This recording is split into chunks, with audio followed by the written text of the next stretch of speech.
Hi, I'm Sophia and I live in Cincinnati. Please like and subscribe to the channel. I don't remember my mom at all. I was raised by my dad, who tried to make up for my mom's absence and gave me his absolute best. We didn't have a home, and we often spent the night wherever we could. We moved from city to city and even lived under a bridge for a whole month. Dad worshipped me. He said that with my birth, his financial affairs went uphill by leaps and bounds. I didn't understand then what he meant. And Dad never really explained anything and just smiled slyly. The fact that Dad was happy made me feel joy and lightness. When we needed money, we put on the most torn-up clothes and went to a crowded place. For some reason, Dad took crutches and began to walk around limping. My task was to sob loudly and bring a hat to passers-by for handouts. Dad was really angry when instead of money, people put an apple, a pie, or some food in there. And he was very happy counting bills and coins. Our happy life was troubled by only one sad circumstance. Since my birth, I hadn't said a word. And all my attempts to speak ended the same way. I opened my mouth wide and gaped for air like a fish thrown ashore during the surf. Despite superhuman efforts, my tongue didn't obey me and I remained mute. My dad encouraged me and convinced me that it was even better. Sophia, baby, you're all right. I love you the way you are. Besides, your muteness brings us good profits. And if there was no speech defect, then it should have been made up, Dad said, rubbing his hands and looking at the crowd of people like they were his prey. Summer was the most profitable time for us. Squares and park routes were as crowded as possible, and Dad's small business was bringing him even more money. And he was especially pleased. Sometimes he would ask me to fall on the ground in front of cars that were trying to park and put on a whole show. But one day something went wrong. I fell in front of a car and started rolling my eyes as always, but the driver reacted not like everyone else. Usually, people thought that they incautiously hit me with their bumper, felt guilty and offered money to my dad, but this time the man behind the wheel blushed with anger, began to honk loudly, and pressed the gas pedal onto the floor. Then he jumped out of the car and shouted, "You scammers, get that little liar away from under my wheels. You are real robbers who rip off decent people. Frauds! Police!" the man shouted for the entire park to hear. People began to gather and even the cops came up to find out what was the matter.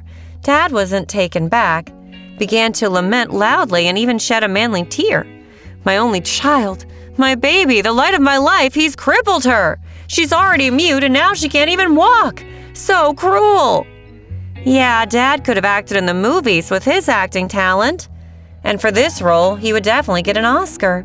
But for some reason, the angry driver wasn't convinced by his brilliant scene. He rolled up his sleeves and started approaching my dad threateningly, and they began to yell at each other so loudly that my ears nearly popped.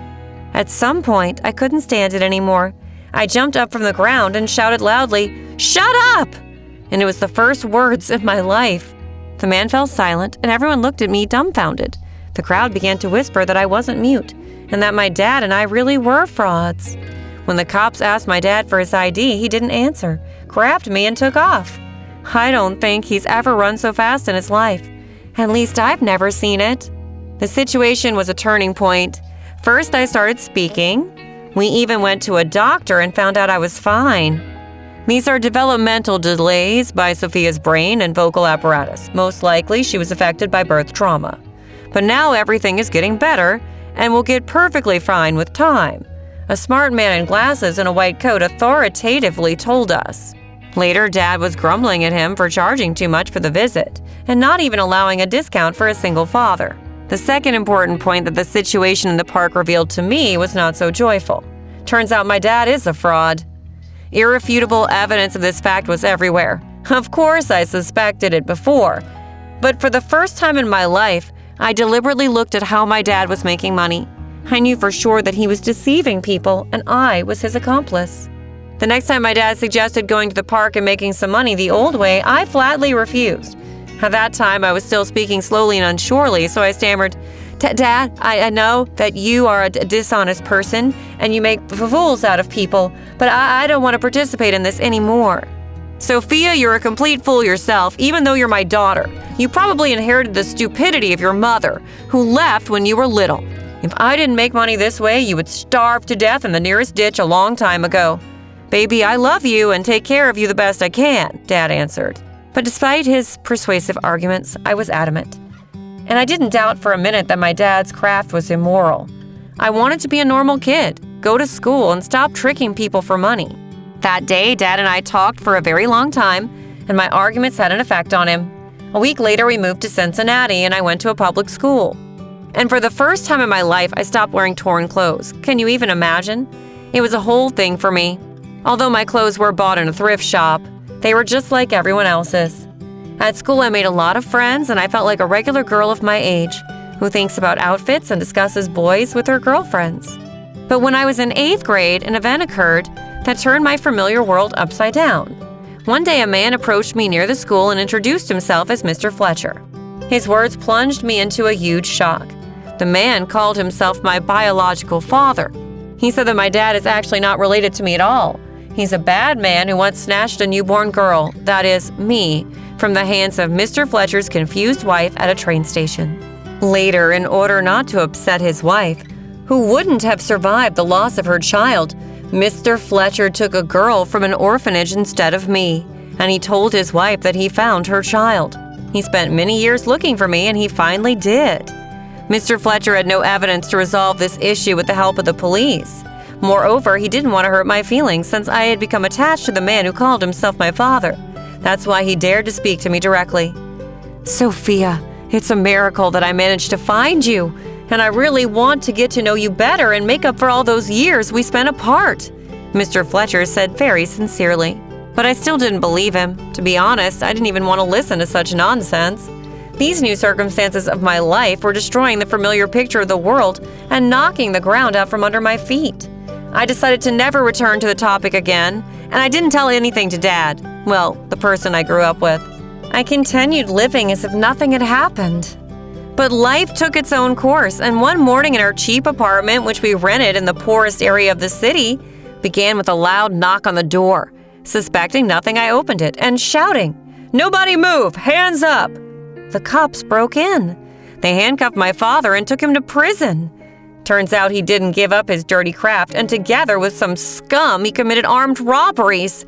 In order not to share dishonestly earned money, accomplices set him up and turned him into the police. After my dad was taken into custody, the social services took over my fate, and it was decided to send me to a foster family. But at that moment, Mr. Fletcher appeared in my life for a second time.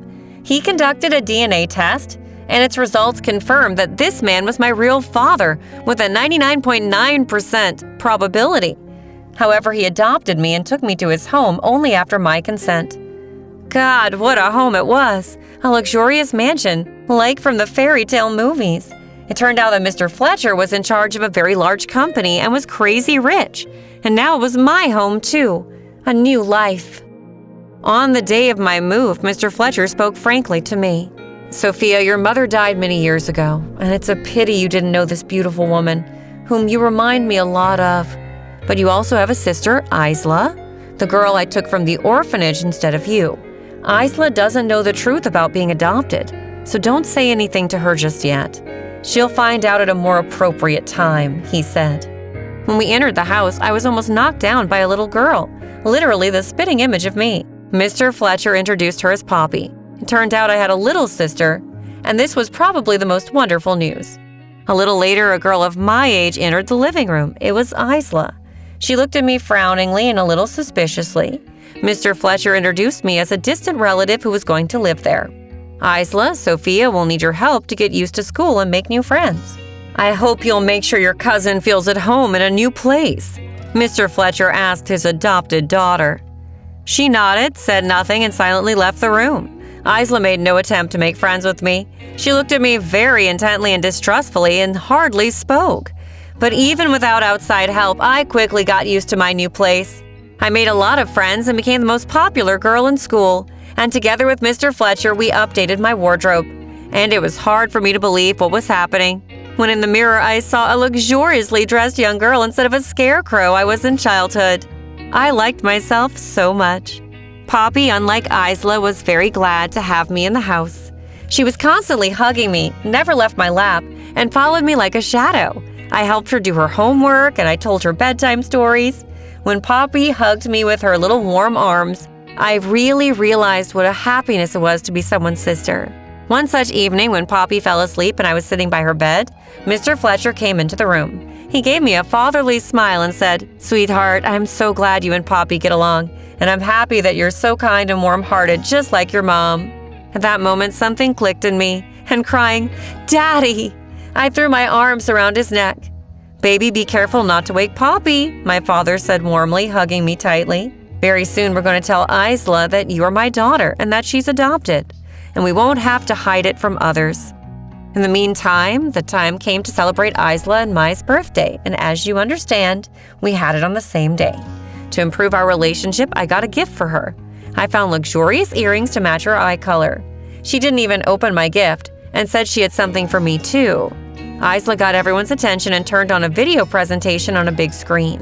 Today we wish a happy birthday not only to me, but also to our dear guest Sophia, and I think this is a good time to get to know her better. She began her speech and pressed a button on the remote control. On the screen, everyone saw a photo of me and my first dad. Well, the one who raised me and was in prison. Then there were videos from the courtroom, and the ones where he and his accomplices were robbing banks. So, friends, before you is the daughter and first partner of a well-known in the U.S. fraud and robber who's now in prison. And it's horrible that she's now here with us and not with her dad behind bars. "Isla, what are you doing?" Dad tried to stop her.